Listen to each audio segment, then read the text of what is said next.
The Spin-off Podcast Network.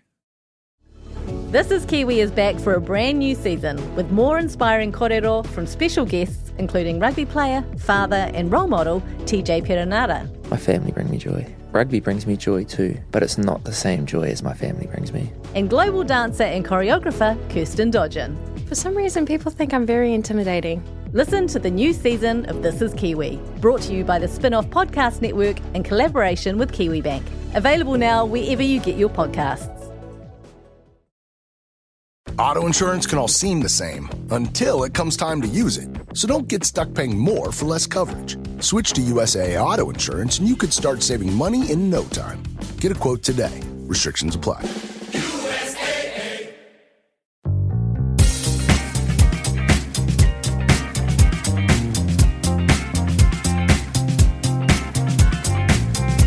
Kia ora koutou, welcome to The Real Pod. She back, by the way, that's me, Jane Yee, joined by Duncan Grieve and Alex Casey. I was away last week. I have notes. How are you guys? Good.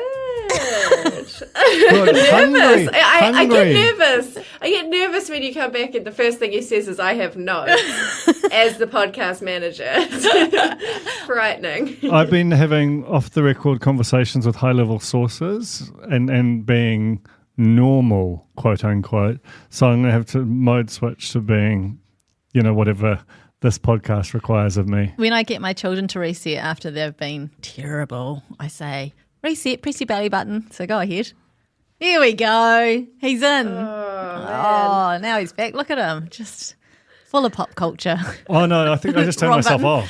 What did you do? Turn yourself on. Okay. No. It's good. It's good. Okay. It's good.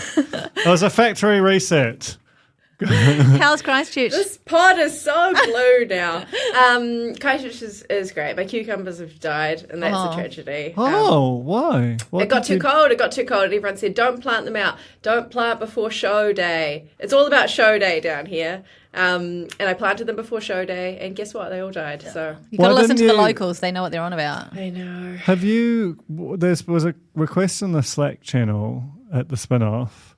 This is going somewhere, I promise, for recollections on The Vintner's Luck, famous, is it Elizabeth Knox novel from 25 years ago on occasion of its 25th anniversary. I've not read the novel, but I have seen the film, and there's a whole bit in the film about sort of wrapping the vines against the weather and the kind of extreme lengths they go to protect them. I wonder if you should not have, when on this cold evening, lain down with your cukes, your Jessie cukes, and held them tight against your bosom to protect them from the elements. Hold your Jessie cukes What a long against intro. your bosom. What a long intro to that crazy piece of advice. A Slack message about a book about a movie. I like that I've only seen the film of the book. That's very Real Pod. Yes, okay, I will. I've got one more plant left, which was in the greenhouse, so I'll be sure to cuddle my cukes. Hey, actually, just speaking of cukes, before we move on, how old were you guys when you realised that pickles were like pickled cucumbers? Like 41. Yeah. Yeah, it was maybe like 3 years ago. Yeah. What about you? Same. It's like crazy, just crazy stat, but I'm glad I'm with my people. I still don't know if I believe it. Just not true. I've seen them both separately, but I've never seen them in the same room together. Yeah, you know what I mean? I've seen it happen. It's happened in my very house. Joe had a run of pickling cucumbers, and I still didn't really believe it. I ate them, and I was like, there's just no way. Yeah. Yeah, it's just not true. Just no way. We're debunking the myth right here. So my notes for last week, I always listen to the potty when I'm not on it. I prefer to listen to the potty when I'm not on it. First note, sensational. Sensational podcast. Would pay good money to listen to this podcast. Thank you, Jane. And that was the feedback. That's her notes. Okay, so we're in the pod. No, I've just got a little two other things. One, this is of significance due to Flappy Shoe, due to the fact we were there. Erin Simpson didn't meet Zach at the Vodafone Music Awards. She met him at the TV Awards. We were there that night as a three-piece. It was the night we saw Flappy Shoe. That was the night Zach and Erin got together. This is not just a coincidence, I don't think. There's something in there. Yeah. I feel like we sort of brought them together. That's really important information. Yeah, that's all. I like that we were there as a three-piece. Who was what? Who was the waistcoat? Who was who was the pants? What Who is was it? the Three? Is jacket? it okay? Waistcoat, pant, and jacket. Yeah. I'm the pants. I'm the pants. I guess I have to. I would love to be the You're waistcoat. definitely the waistcoat. As someone who has worn Okay. a top hat far too often, No you're question. definitely the waistcoat. And I guess I'm the jacket. Yeah, you're the jacket.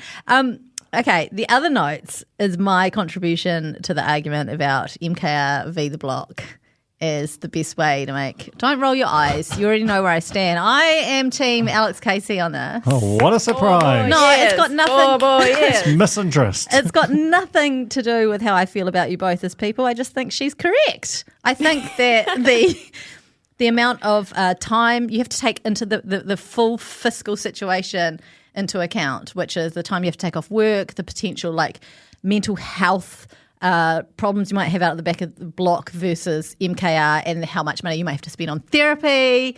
All of these things. Also, surrendering yourself to the housing market, is a massive variable that almost no other reality show has. Absolutely. The only people, you could argue that if you go on the block, you could make money even if you came second, third, or fourth, but not these days.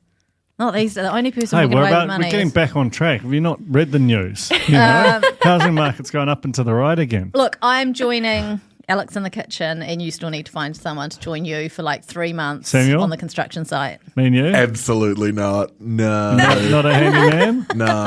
All right. Where do you stand? Yeah, no, it's totally My Kitchen Rules. That is by far the easiest show. That is the easiest way to get $100,000 out of nowhere. Crazy. It's like 2 weeks max shoot, right? Like but there's it's no just- way. Like $100,000 It's not- they is don't give a- insane for that show. I hear and Callum also agree with us. So This is... we've just about got a full cast at MKR now. Maybe I should write a ranking of easiest to hardest. I already pitched it in the editorial meeting, Samuel, and let me tell you this, did not get a lot of love. Really? God, it's actually such a good pitch. Well, look, it's incoming. We've got to do the data because, yeah, you're right. You've got to factor in time spent on the show, also preparation, but also the prize money. And it got me thinking, something that didn't come up last week, Heartbreak Island was $100K. And that was basically a 2-week trip to Fiji. I think you won the final prize by completing an acrostic poem or something. But you do have to be a certain age and your body has to look a certain way. Yeah. So that, Like, that that's a creates mission. a new set of hurdles. Especially Well, that but age you part. could take into account some sort of changing your ID to adjust your age, and also then getting some plastic surgery and stuff to fit the mold. You just have to make sure it all weighs up, right? So it's which one is going to leave you fiscally better off at the end? What the highest likelihood of being fiscally better off at the end? I'm so certain I'm right. Okay, well, remains to be seen. Have you seen the last few seasons of The Block? Yeah. They lost so much cash. And had to quit their jobs, and they probably all got divorced out the back of it. I don't know. I mean, maybe it's because I sometimes play basketball with Artie, who made him and Tim He's great. got 300 grand. And they honestly seem to do, I barely remember them not showing up to basketball. It didn't seem to take very long to get very wealthy. Anyway, we should probably leave this infernal argument to die. that you're losing. Other note, I just want to say, I think I listened to a podcast on the weekend, crazy thing to do, search engine, and it was an episode with Ezra Klein about I sent I that to listened to that Alex. too because Duncan sent it to me. Because I thought it was so good. Oh, it's so good.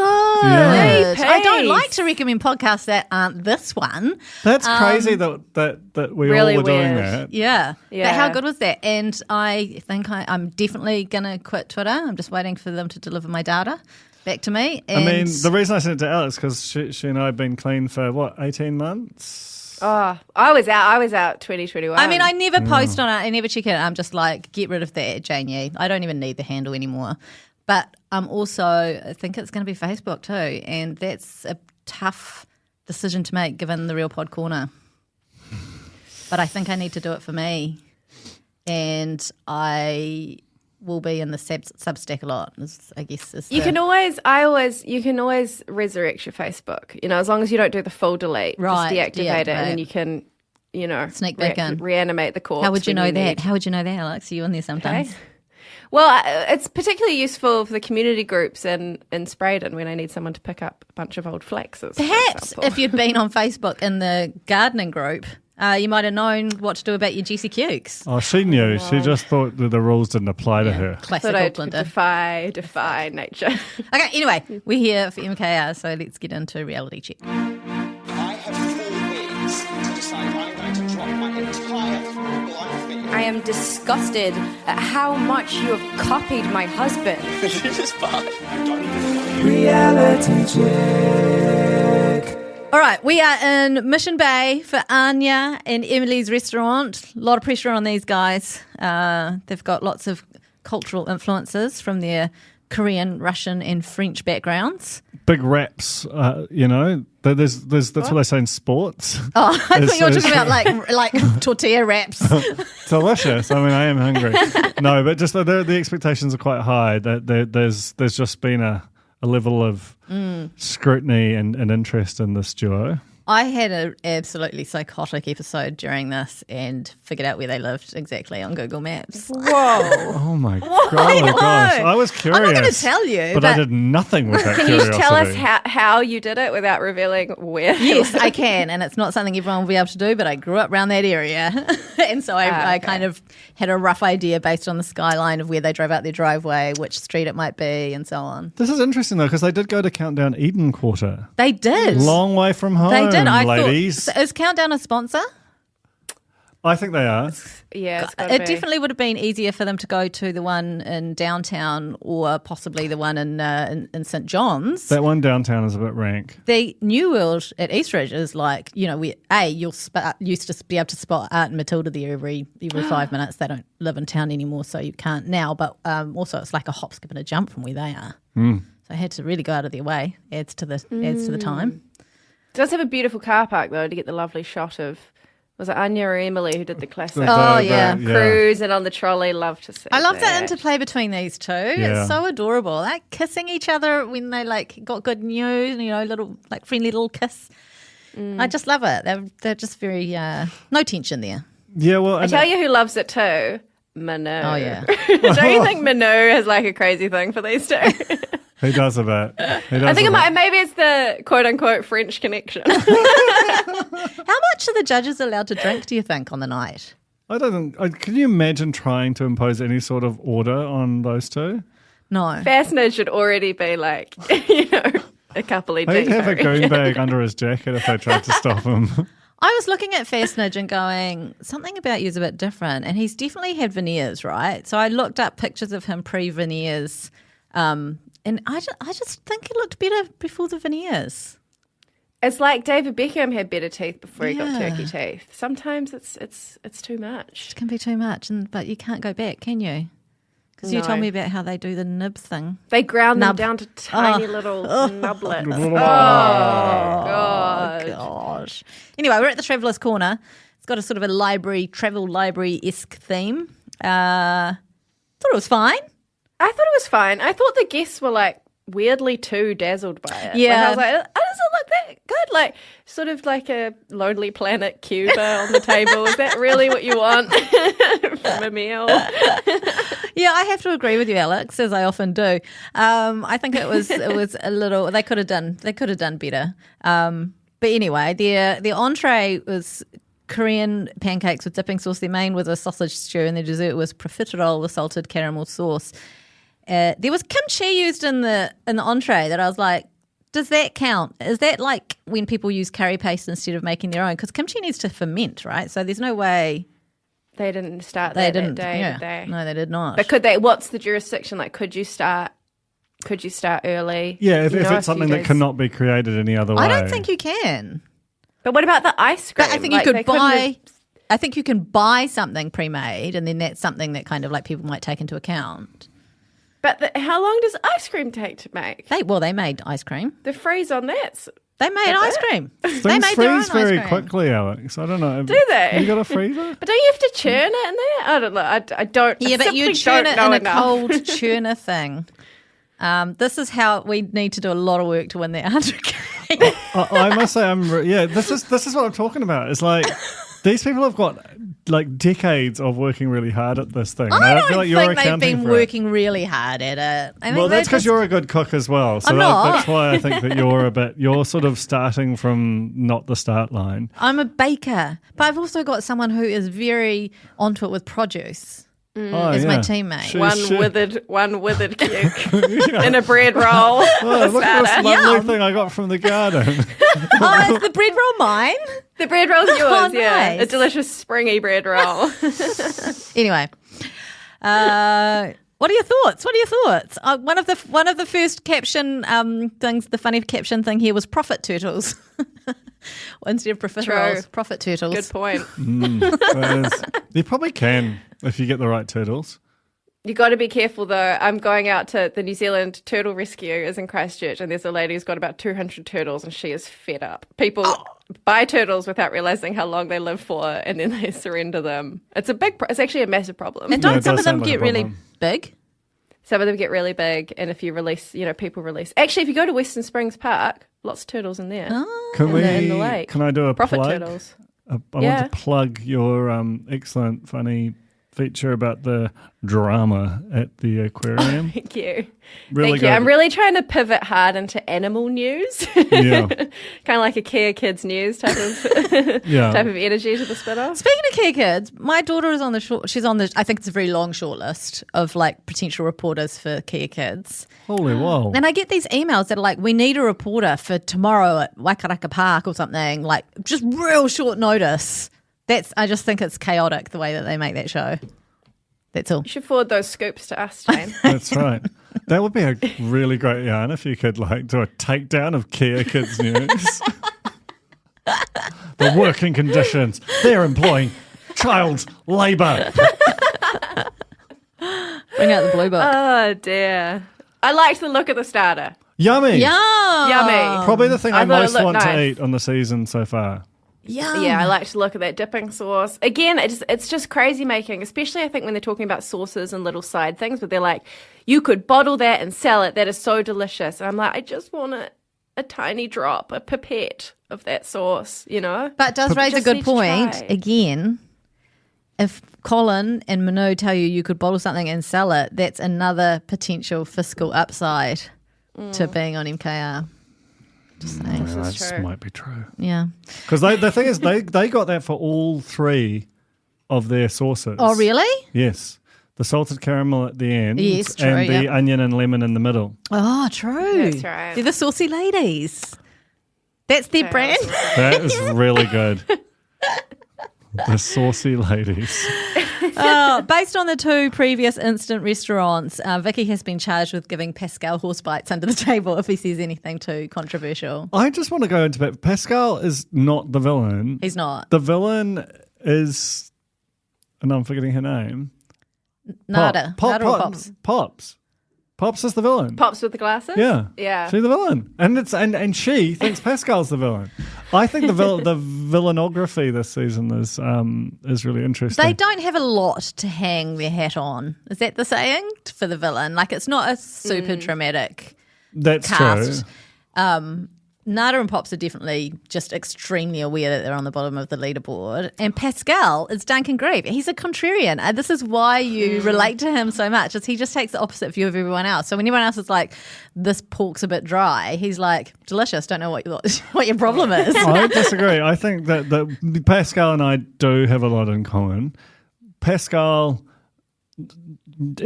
he's got his kind of perspective on the world and is very comfortable expressing it regardless of prevailing winds. And that's not being a contrarian, that's just having a point of view. That's what a contrarian would say, eh? God damn it. Horse bite. He also hasn't cooked yet. Yeah. So that also gives him this extra layer of spice. Well, what I love about Pascal, sorry not to harp on about Pascal, my favourite character on the show, is how keen he is for everyone to know that he's given cracking scores and And everyone's like, no, this is a secret ballot. It's like, but it's going to come out in the end, and you'll see that I was like a lovely, generous man. And it's crack up to me. Yeah, there's It's very always transparent. this as we'll get onto in the next team who compete, and then also Pascal and Vicky. Lot of pressure on them for all the talk and the chat that they've been doing at the table. That I think makes everyone a little bit extra critical, because they've been so vocal about how they think how skilled they are or how unskilled everyone else is. Street food's easy, said Pascal when he saw the pancakes on the menu. Yeah, Manu then puts him in his place. Oh, I love it when Manu throws down. I think Manu, do you reckon that Manu secretly, well, maybe not so secretly, hates Pascal? Yeah. When he's talking and like musing about the menus and stuff, you can just see that. I mean, they've got pretty good poker faces for the most part, but Manu just has these little flickers of like flaming hatred, I think. Yeah. A bit of intel from my interview that didn't make it into the piece is they definitely did not like Pascal. Like when I started talking about... That is, oh my God. I think they just feel threatened by Pascal because he has like a near complete knowledge of culinary techniques and cuisine of the world, and they're sort of like, well, that's sort of our role. And then Pascal's like, what am I supposed to do with all this awesome stuff I have going on? And they're like, well, just keep it in your mouth. That's basically what's going on.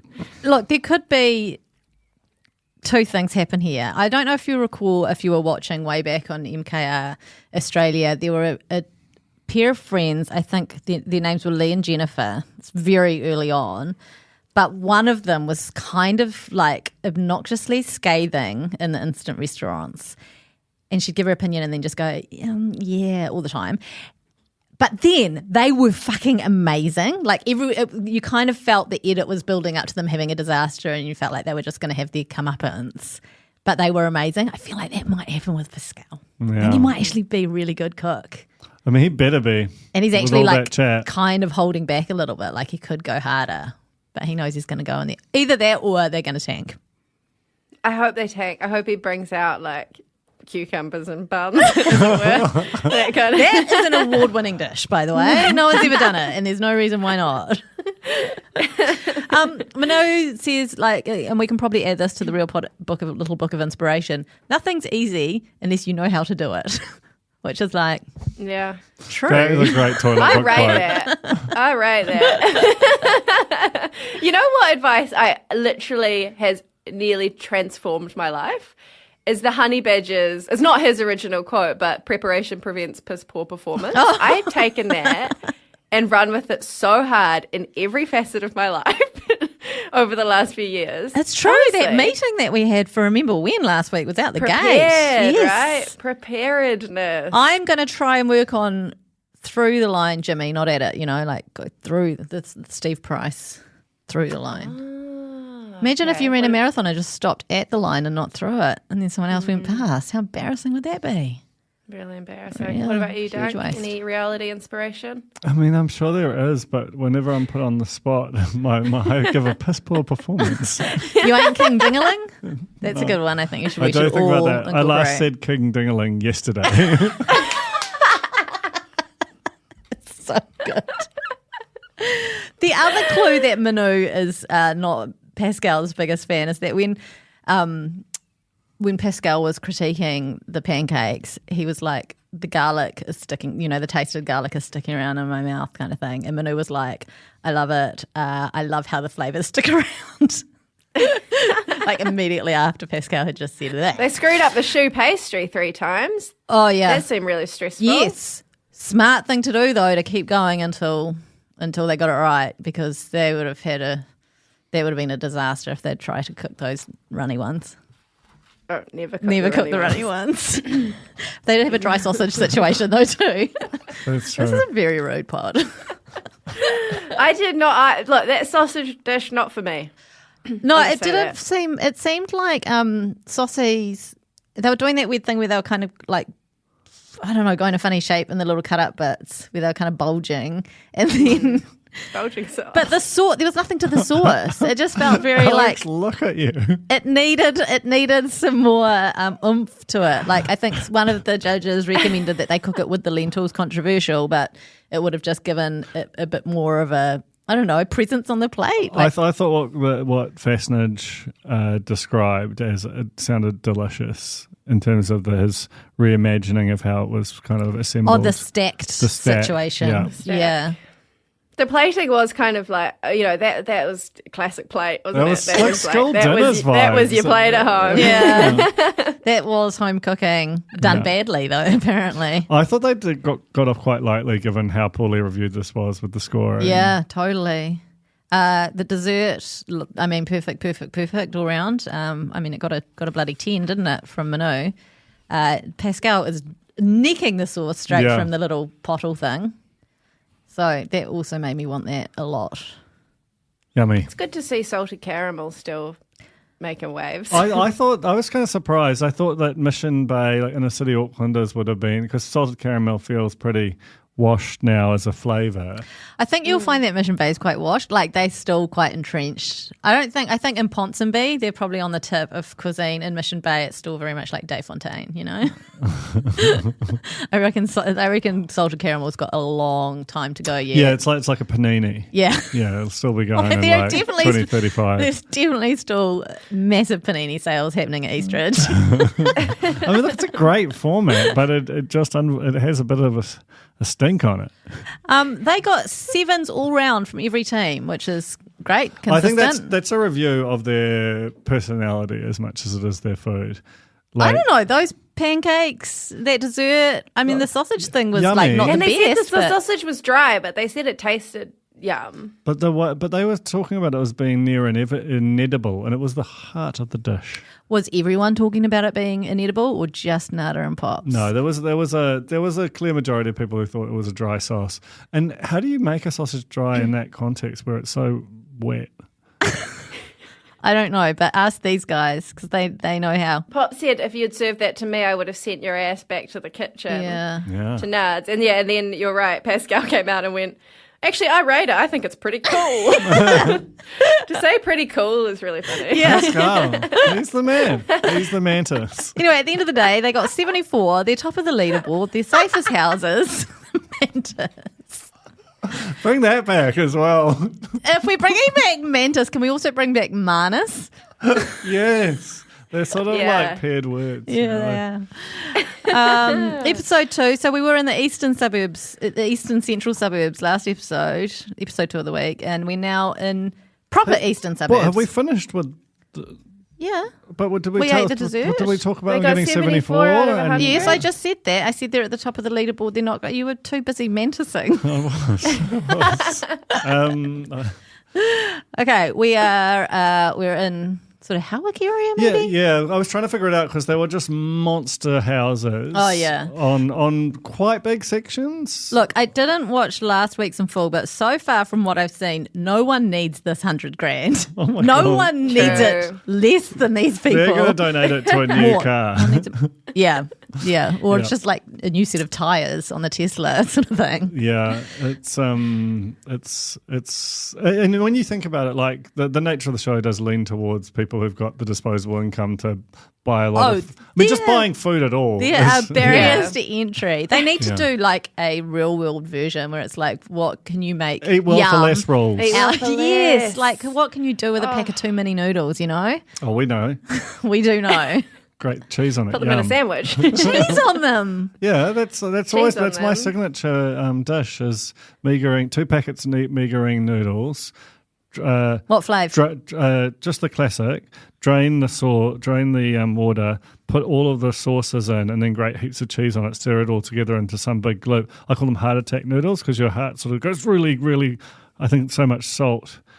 You feel like you're going to die afterwards, but it's the most delicious thing. Speaking of too much salt, let's get into this next instant restaurant. Oh, this is a really I'm sad... obsessed with these two. Can I we just know. talk about The the relationship is the so mother good. son, Yeah. Julie and Matthew? Oh, she gives What's them. your vibe? Oh, look.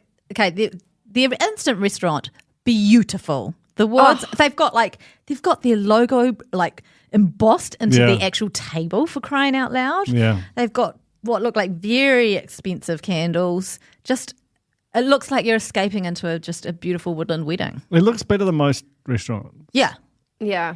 Which I'd agree with that. really highlighted how much the other restaurant looked a little bit like you'd gone into Junk and Disorderly and spent $50 and just chucked up some vintage, Which is the way it should be done, metal planes. to be clear. I think it also set the bar higher for them, in terms of the look of everything and the steaks, and then the food started coming out and But things went a got little bit south. Yeah, so we've got to keep talking about them. They've got they're very cute relationship. Like, I love him sort of proudly talking about being a mummy's boy. She's so proud of him. Well, she is, but she also negs him quite a bit. Yeah, but he's such a sweet boy. He to is. his mum when she's Big, like beautiful having a hard bouquet time. of flowers. They are not What a dairy. sweet- Those are they not are dairy not flowers? dairy That's what I wrote flowers. down. Those are no dairy flowers It's not I've ever that the seen. flowers aren't dairy flowers. The way they are assembled in a bouquet is not how you would get them. Can I be Pascal the contrarian? Because I reckon in some sort of fancy rich suburb, I can imagine a dairy having like a relationship with a fancy florist, a la femme fleur of the area, and you can just order in a fancy bouquet through them. That's my theory of it. I disagree. I just don't think. I think it was. I think they got some flowers and they dropped them at the dairy and then they shot it. That's what I think happened. Anyway, is anyone in production? I don't think we've got any MKR production people listening. It's not we're not their vibe, are we? I gave one of the publicity people a Oh no, publicity's fine, but they won't know. They won't know the inner workings. Okay, so this is clearly their own house, right? Because the oven's broken. First thing to do is you call Colleen. Okay, Colleen and Klaus. Colleen. Thank God for Colleen and Klaus in the units down the road a bit. And I have to say, those ovens, I've been there. Sometimes yeah, those the smeg ovens. They blow out. They do this thing where, like, if you accidentally press like the wrong button, and they said that they had the timer going. Yeah.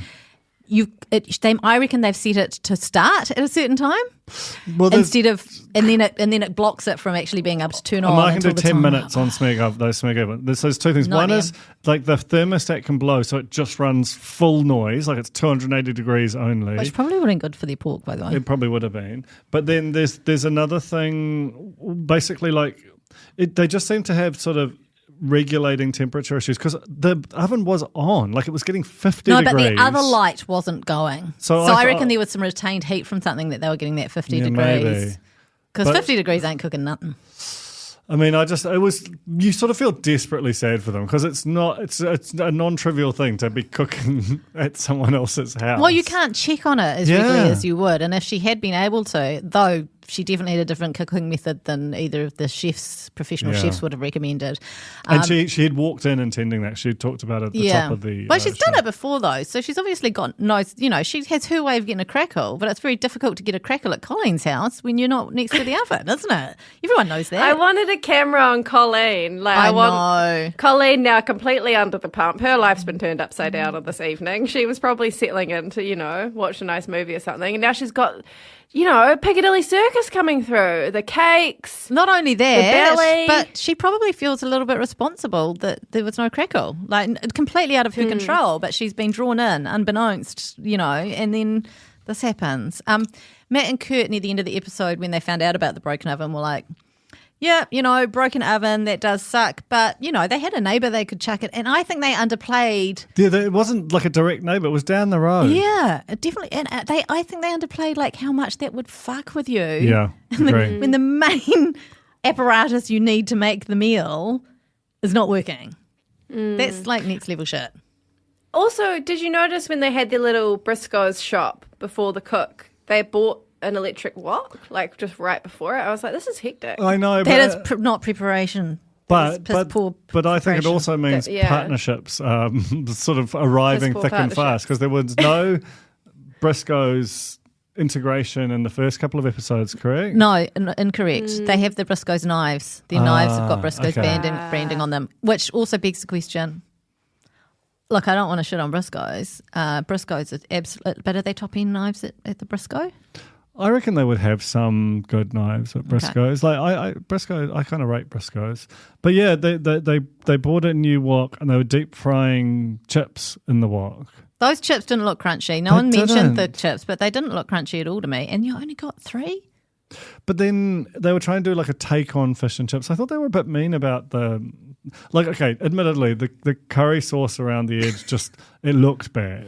Do you know what? That's real Lord Kitchener vibes. I don't know if you're familiar with I am Lord familiar Kitchener, with Lord but Kitchener. Lord Kitchener in Sandringham. It's in Sandringham. So Sandringham in yeah. Auckland, for the uninitiated, is a highly populated Indian area, the most amazing Indian restaurants. And then there's this like English pub, problematic And it's all the name. aggressively English pub. But they always did their like they had like a curry dip. It's Yeah. sort of like a nod to the community for their fish and chips. Well, but that's also like an English staple, right? Is it? Well, there's a lot of dipping chips chips in curry in sauce. the curry, yeah. But I feel like if they'd made the sauce in a little pot, Agree. then people can add as much or as little as they and like. it looked Don't spill it bloody around. nightmarish. It looked The nightmarish. plating. It looked like a lot for an entree. I mean, yummy. I would eat. I would of eat. I course, mean, but fine. Give me there's a lot for going an on entree. there. You don't have to. I mean, eat I'm it just all. so hungry. I just want some food. I think people were really rough on the menu. Like they're not giving us enough information. Yeah, I think that's normal. Have you been to a restaurant in Auckland lately? It's all like that. It's all Yeah. sort of these are the kind of components or the flavors, and you sort of do it. That's actually fine, and dare I suggest it, on trend. Yeah. More so than Saying, but also the Black Forest, and they're like, oh no, is it a cake? Is it a mousse? Is it who cares? Yeah, is it yum? Yeah, I mean, but it's most likely a cake, and it was, you know. Yeah, Manu getting wound up about that. I'm like, chill out, Manu. But Pascal was even better. He was like, they're not being honest with us. Like they're trying to hoodwink us here. I'm sure that was their intention. What else do What we was have? their main? Oh, the pork belly. Pork yeah. belly with God, it was rubbery, wasn't it? It was a rubbery pork belly with a parsnip and pear and sultana. parsnips. Delicious, underrated vegetable. Yeah. And so it was a parsnip pear. Was it a parsnip pear puree? With a bit of sultana. And there was sultana and Marmalade. Tash sultana. thing. Nada was not interested in the Man, sultanas. I've been pitching an interview with Tash Sultana like 700 times. You know, in the can I last tell? month. Can I tell a story? Like this is the I reckon the funniest gig I've ever had as in my long and whatever it is career in journalism. So the well they come to New Zealand quite often. I think just because we're here and they're very popular in Australia, and there's this sort of assumption out of Australian markets that what works there should work here, and they just sort of and you just tack it onto the schedule, and no one wants to talk to the hip hop and R&B stations consider them basically a comedy act. And no one else would want. Like there is no constituency for that interview. So in desperation, I was once paid to do like a pretend interview with them that was never going to be published. But I just to make the band feel just better just to make it feel like they're normal. They're probably like, wait, I can't wait to read that interview we did with that Duncan Grieve guy. Can you bleep out the name of the artist? Because I'm probably breaking my NDA by doing this. But honestly, like there are some artists that's just impossible to interview. You know, when I talked to them for an hour, it was a cracking chat. I mean, What's this? Sorry, where are we? What's this got to do with literally anything? Me being pitched Tash Who's Tash Sultana a lot of Sultana? times. I don't know. Oh, okay. So an Australian hip hop artist. Oh, gotcha. Okay. But anyway, sultanas, back to sultanas. Nada, not interested in having any sort of fruit with her meat. Get off the show. I know. You're not a foodie. But also, like, you have applesauce with pork. I know. Yummy. She says no. She also is like, this is weird. I think pear and pork, again, is a classic combination. Put sultana. I've seen sultanas in meals before. Very normal. Look. What was her like? She said it was like putting. What was it? It's like putting salami on your Yeah, on your pavlova. pavlova. No, it's not. It's like putting Remember tamarind chutney on your there are so many. There are like fruit with meat is so normal. And sweet with It's- savoury, like banana and bacon and maple syrup, you know? Yeah. Classic. It's just Wild. Anyway, I think they're working overtime. yeah. being They, at the they bottom really of the, don't want to be at the yeah, bottom. they'll be and much more generous with next week's scoring to try and like I redeem think themselves as that nice people. It's redeemable. The putting of the transferring of the Black Forest batter into the moulds was quite intense. Close ups of like all their fingers just like poking down. Well, and also He's like, I can't do it shaky anymore, hands. Mum. Yeah, the Mum had to shaky take hands. over. Lovely team, sweeties.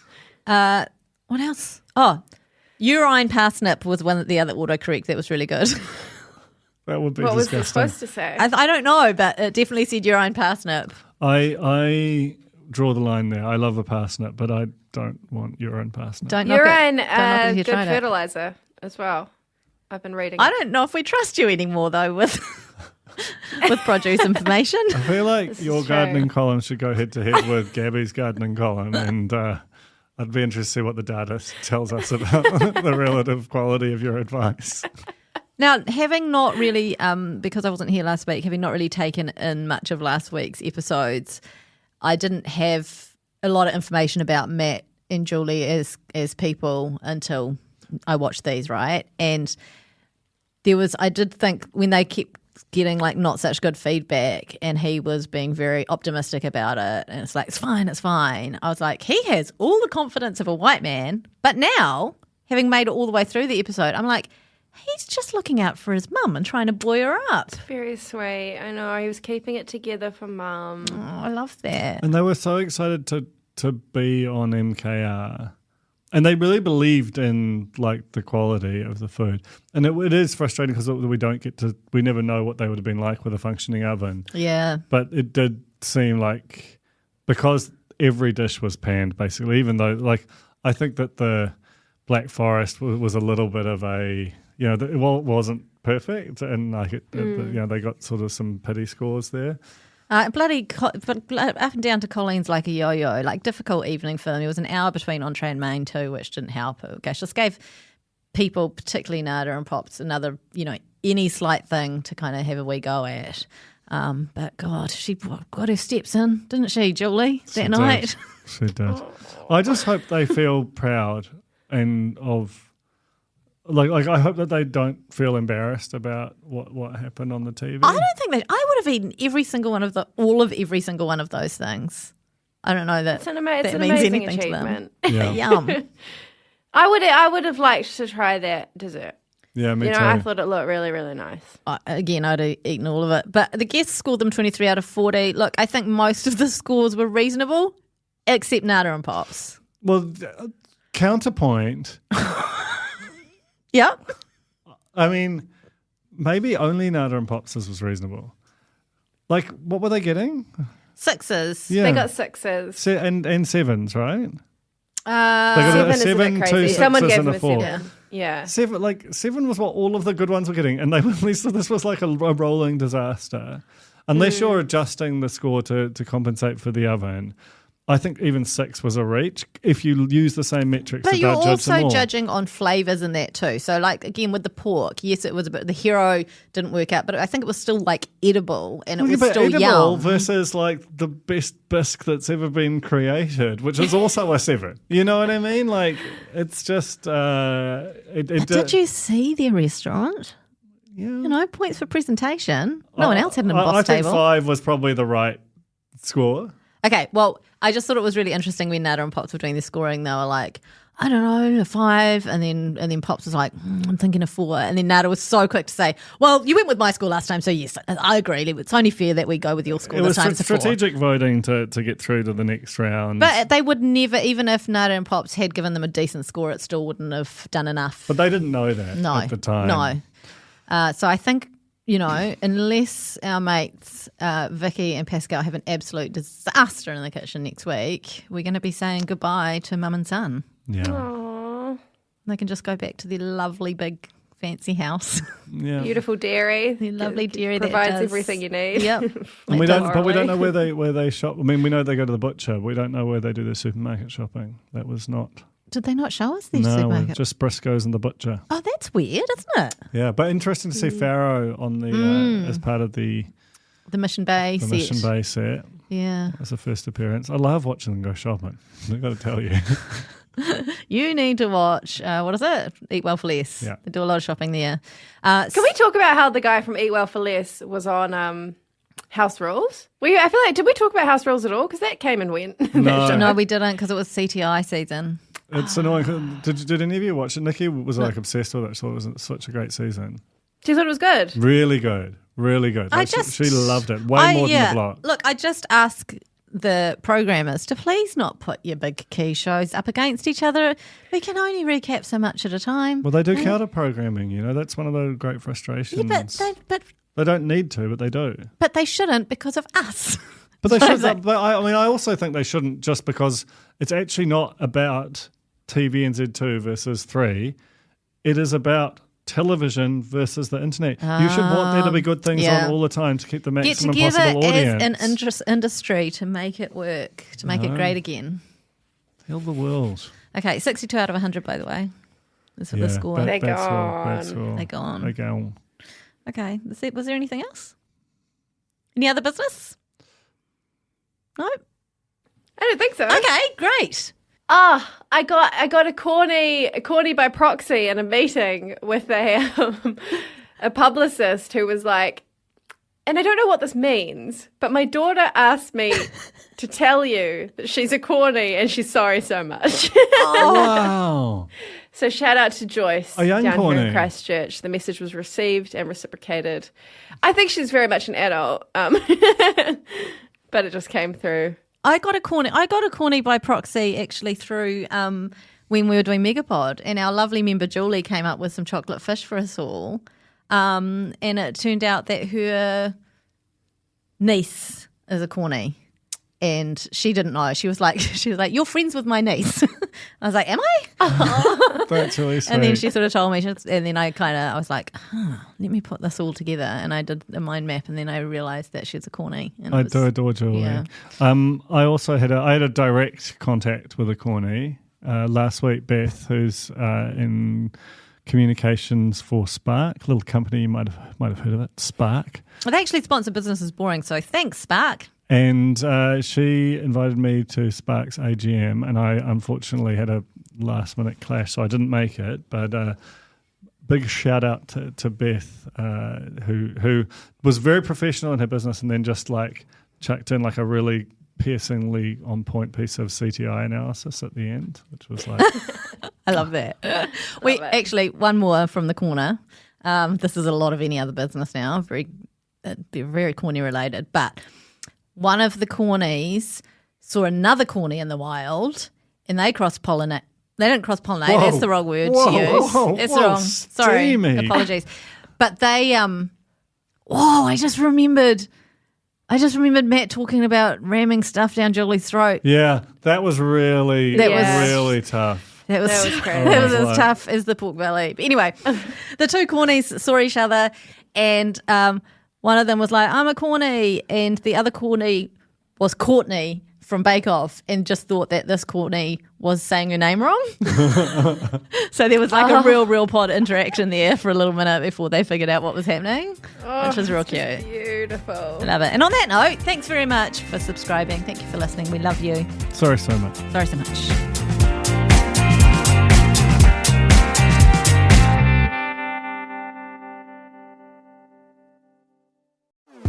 Talo for Lover. I'm Madeline Chapman, editor at The Spinoff. If you have the means, consider supporting our high-quality journalism by becoming a Spinoff member. Sign up now at thespinoff.co.nz/donate. Kia ora, this is Toby Manhire, here to urge you to tune in to Gone by Lunchtime, a podcast with me, Annabelle Lee Mather and Ben Thomas, tackling the world of New Zealand politics, from policy to polling, from scandal to psychodrama. Listen to Gone by Lunchtime, brought to you by the Spinoff Podcast Network, wherever good pods are sold. The Spinoff Podcast Network.